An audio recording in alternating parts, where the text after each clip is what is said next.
رکس سلام به همگی، امیدوارم خوش سالم پر انرژی باشین. هر جایی که هستین خوش اومدین به این ویدیو از رکسید. من حجتم و بریم سراغ مقایسه دو تا کنسول استیم دک و راگ الی که دو تا کنسول دستی و همراه به حساب میاد که هر کدوم نسبت به اون یکی مزیتی داره و ایرادی هم داره. توی ویدیو میخوام بهش بپردازیم. بریم. اول از ظاهر دستگاه شروع میکنیم، ولی جلوتر قراره به سیستم عامل، به باتری و به پرفورمنس این دستگاه هم بپردازیم. خب با ظاهر این دستگاه شروع می‌کنیم. دستگاه استیم دک نسبت به دستگاه راگ الی یک وزن بیشتری داره و همینجور کلا یوگورتره. راگ الی یک کنسولیه که خیلی مینیمال‌تره، خیلی شبیه‌تره به نینتندو سویچ. وزن راگ الی 608 گرمه و استیم دک ازش سنگین‌تره. که خب از راگ الی به عنوان یک دستگاه سبک و خوش‌دست اسم برده میشه، چیزی که خب درباره استیم دک صادق نبود. دلیل دیگه‌ای که داره علاوه بر وزن، ارگونومی دستگاهی که توی دست خیلی راحت‌تر قرار میگیره. کنسول الی کلا تو دست راحت‌تره و ارگونومی خیلی بهتری داره. نکته دیگه که از کنسول راگ الی، از اونجایی که مال ایسوزه، می‌بینیم که آر-جی لایت اومده روی کنسولش قرار گرفته و دور جویستیک نور RGB رو میتونیم ببینیم که قابلیت شخصی سازی هم داره. خب این روی استیم دک نیست، اما روی استیم دک ما دو جفت بک باتن رو پشت کنسول داریم، در صورتی که روی راگ الی فقط دو تا دکمه تکی بک باتن رو ما میبینیم. اگه علاقه‌مندین که جزئیات ظاهری بیشتر از این دو تا کنسول بدونین، دو تاش ویدیوهاش توی کانال رکسیت هست، اونجا میتونید تماشا کنین که دیگه به صورت دیتیل گفتن که مثلا اطراف کنسول چه ورودی‌هایی داره، چه خروجی‌هایی داره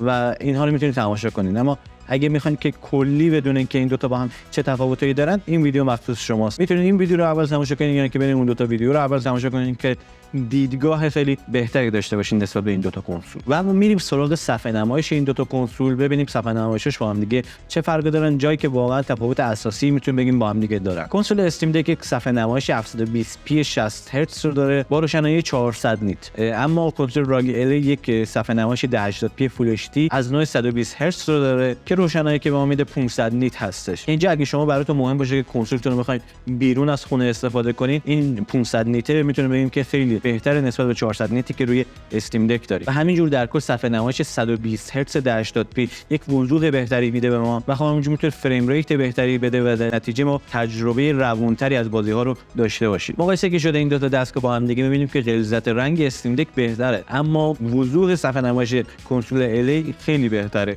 و خب این دیگه سلیقه‌ایه. ولی این ویژگی که 120 هرتز رو ما میتونیم روی کنسول دستی که بازی‌های پی سی رو میتونیم روش تجربه کنیم داشته باشیم، میتونیم بگیم یه گیم چنجر و یک نقطه قوت برای کنسول راگ الی هستش. حالا بریم سراغ این ضعفی که کنسول راگ الی نسبت به کنسول استیم دکی که پارسال اومد داره. کنسول استیم دک همونجوری که میبینین دو تا ترک پد داشت که شما میتونید با اون تجربه روونتری هم توی سیستم عامل داشته باشین و هم توی بازی‌هایی که خب ما داریم بازی پی سی رو تجربه میکنیم و اینجوری میتونید از اون به عنوان یک موس استفاده کنین، راحت‌تر نشونه بگیرین، جابجا بشین توی محیط بازی. و خب این ویژگی جذابی بود که میبینیم که اون رو روی راگ الی نداریم و این یه نقطه ضعف به حساب میاد برای این کنسول. اما بریم سراغ سیستم عامل این دو تا دستگاه، جایی که این دو تا کاملا از هم دیگه جدا میشن و نسبت به هم دیگه هم مزایایی دارن هم ایراداتی دارن. ما نمیتونیم بگیم که کدوم از اون یکی سرتره. کنسول استیم دک سیستم عامل استیم او اس رو روش میبینیم که بر پایه لینوکس نوشته شده. خب این هم یک مزیت داره، هم خب ایراد میتونه به حساب بیاد. مزیتایی که داره اینه که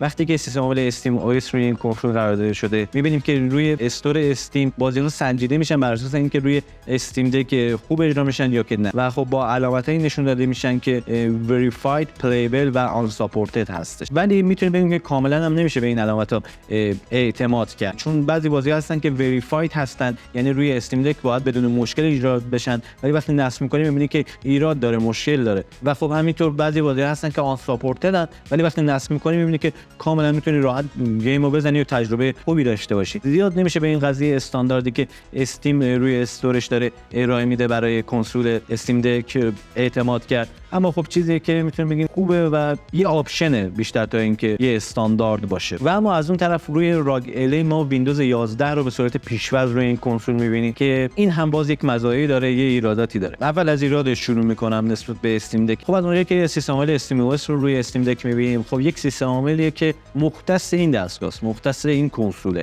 و میتونیم بگیم که دیولپرها خیلی آشناتر میتونن باشن با اینکه چجوری بازی رو بیان پورت کنن برای این کنسول. اما وقتی از ویندوز 11 وقت صحبت میکنیم خیلی کلی تره، خیلی جامع تر داریم صحبت میکنیم و کنسول راگ الی با ویندوز 11 که روش داره البته که مزایای هم برای ما داره، اما توی این نقطه یک ایراد براش به حساب میاد، چون که قراره که به شکل یک پی سی شما بازی رو نصب کنید و روش استفاده کنید. بریم سراغ یک مزیتی که راگ الی داره و استیم دک براش یک ضعف به حساب میاد. مزیتی که راگ الی داره اینه که وقتی شما ویندوز 11 رو روی کنسول الی دارین، محدود نیست به اینکه فقط از استیم بازیاتون دانلود کنید، میتونید گیم پس رو داشته باشین، اپیک گیمز رو داشته باشین، حتی خود استیم رو روی راگ الی داشته باشین و این محدودیتی برای شما نداره.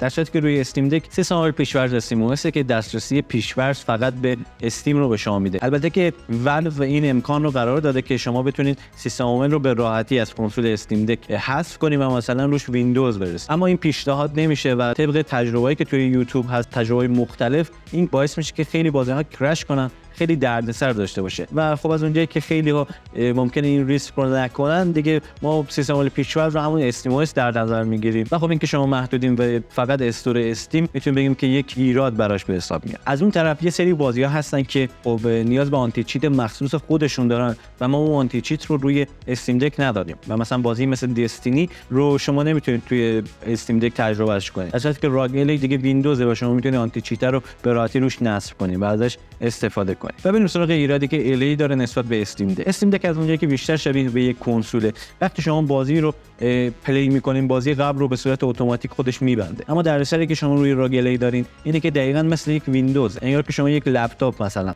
جلوی خودت داری، باید بری اون بازی رو یا اون اپلیکیشنایی که توی بک‌گراند دارن اجرا میشن به صورت دستی ببندی و خب یه تجربه ویندوزی کاملا شما دارین روی کنسول راگ الی، در حالی که استیم دک یک تجربه کنسولی به شما میده. شما بازی رو اجرا میکنین، خودش بازی قبلی رو میبنده، برنامه بک‌گراند رو خودش محدود میکنه و از این نظر واقعا آپشن خوبیه که روی استیم دک داریم، یک تجربه کنسولی راحت‌تری رو به ما میده تا ویندوزی که روی راگ الی داریم. ایراد دیگه‌ای که ویندوز 11 روی راگ الی به ما میده اینه که خب محیط ویندوزی، ترک پدایی که روی استیم دک هم هست رو ما اینجا نداریم و با مشابه شدن کار راحتی نیست، اون هم با آنالوگ یا با خود تاچ، چون که جزئیات خیلی ریز میشن و برای استفاده ممکنه که یکم دردسر باشه، یکم تو مخی باشه این کارش و اگه اون ترک پد رو ما روی این کنسول هم می‌دیدیم که واقعا عالی میشه، که شاید توی نسل‌های بعدیش این قضیه اضافه بشه، شاید، مشخص نیست. خب بزن یه ویژگی سخت افزاری بگم و بعد یک ویژگی نرم افزاری دوباره بگم بهتون. ویژگی سخت افزاری که روی کنسول راگ الی می‌بینیم اینه که شما میتونید گرافیک‌های اکسترنال ایسوس رو خریداری کنین و توسط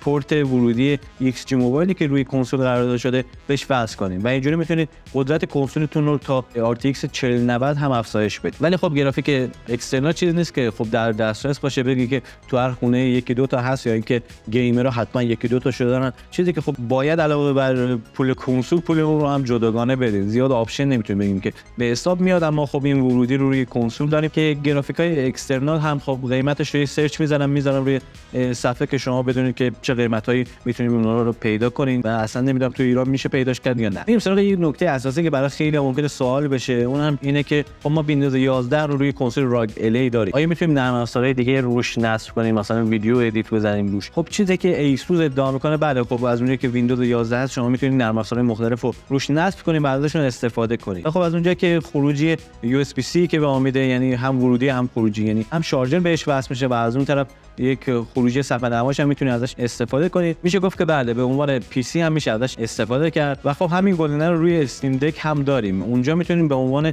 یک پی سی لینوکسی استفاده کنید، روی حالت دسکتاپ مود بذارینش و مثل یک سیستم عامل لینوکس ازش استفاده کنید. ولی از اون طرف شما وقتی ویندوز رو داری روی کنسول راگ الی، اون آپدیت‌های ویندوز ممکنه که بره رو مخت، باید سیستم عامل رو آپدیت نگه داری. و خب قبل از اینکه دو تا نکته مهم یعنی باتری و قیمت رو بگم، همین الان ویدیو رو لایک کن، یک کامنت بذار توی کامنت‌ها که واقعا انرژی میده، سابسکرایب کن و زنگوله رو بزن که ویدیو جدید با خبر بشی. دمت گرم. یک مزیت دیگه که راگ الی نسبت به استیم دک داره اینه که پردازنده که روش قرار داده شده RDNA 3 که خب استیم دک از اونجایی که مال پارساله RDNA 2 رو ما روش می‌بینیم. خب قدرت پردازش خیلی بهتری داره که توی بخش پرفورمنس هم بهش میپردازیم ببینیم که اونجا واقعا آیا تفاوت دارن. یه ویژگی دیگه هم هست که روی کنسول استیم دک هست اما روی کنسول الی گفته که هست اما هنوز فعال نشده. احتمالاً با چند تا آپدیت این گزینه فعال میشه. ویژگی جایرو که شما توی استیم دک با لمس آنالوگ سمت راست و حرکت دادن کنسول میتونید دوربین رو تنظیم کنین و توی شلیک کردن توی گیم به درد میخوره، توی تغییر دادن زاویه دوربین به به درد بخوره که خب این گزینه روی الی هم هست اما هنوز فعال نشده. بریم سراغ باتری دستگاه. باتری این دو تا دستگاه دیگه اگه بخوام عدد بگم آنچنان اهمیتی نداره، بیشتر بذاریم بهتون بگم که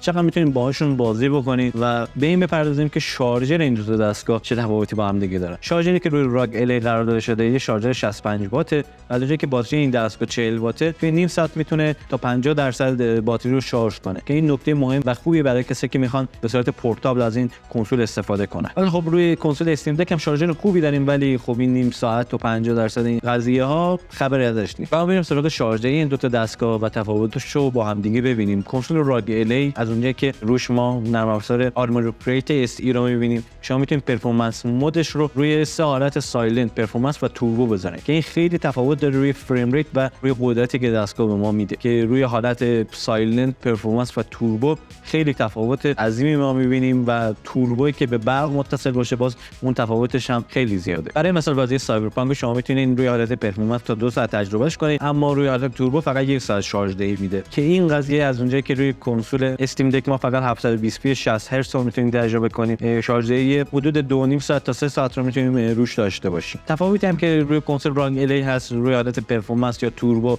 زیاد با هم دیگه تفاوت ندارن. روی حالت پرفورمنس دستگاه سعی میکنه خیلی با احتیاط تر از اجزای APU یعنی GPU و CPU کار میکشه، ولی روی حالت توربو دیگه تعارف میذاره کنار رو نهایت قدرتش رو استفاده میکنه و برای همین 1 ساعت شارژ دهی کاهش پیدا میکنه اما خب تجربه خیلی بهتری میتونه به ما بده. ویژگی پس ترو شارژینگ یا چارجینگ هم روی دو تا کنسول قرار داده شده که با اتصال به برق مستقیم از برق استفاده میکنه و خب مشکلی برای باتری هم پیش نمیاد که روی این حالت می‌بینیم که توی راگ الی واقعا پرفورمنس بهتری میتونیم داشته باشیم. کنسول استیم دک با پردازنده آردینو 2 عرضه شده اما کنسول راگ الی توی دو نسخه Z1 و Z1 اکستریم عرضه شده که واقعا هم Z1 اکستریم قدرت بیشتر و بهتری به ما میده. برای مثال بازی گاد آف وار رو می‌بینیم که روی سه حالت سایلنت، پرفورمنس و توربو فریم ریتش رو داریم می‌بینید که واقعا تفاوت داره و استیم دک می‌بینیم که حتی از حالت پرفورمنس راگ الی هم ضعیف‌تر عمل می‌کنه، چه برسه توربو و حتی پس ترو شارژینگ توربو که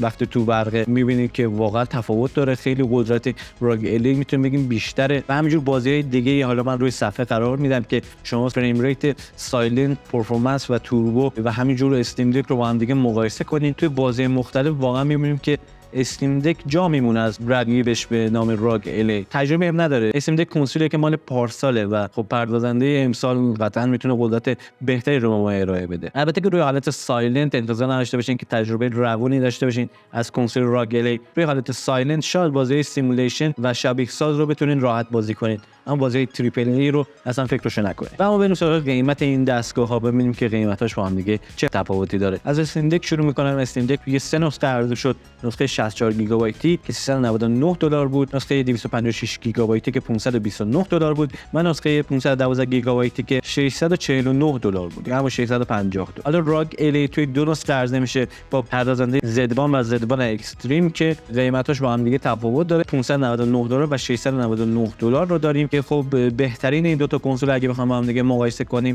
$50 راگ الی گرونتر از استیم دک 512 گیگابایتی که خب تصمیمش دیگه با توجه به حرفایی که من گفتم بسته به سلیقه خودتون ما تصمیم میگیرید که کدوم بهتره. یه وضعیت کوچیکی هم که استیم دک 512 گیگابایتی داره اینه که یک صفحه مات آنتی گلی روش قرار گرفته اما اون رو روی راگ الی نداریم و خب توی محیط باز میتونه این رفلکس نور اذیت بکنه و تصمیم با شماست در نهایت. ویژگی هر کدوم سعی کردم بهش بپردازم و مرسی که توی این ویدیو با من همراه بودید تا آخر. لایک و کامنت یادتون نره که واقعا انرژی میده، مخصوصا کامنت. سابسکرایب کردن، زنگوله رو بزنید که ویدیوی جدید با خبر بشین و تا ویدیو بعدی خوش باشید.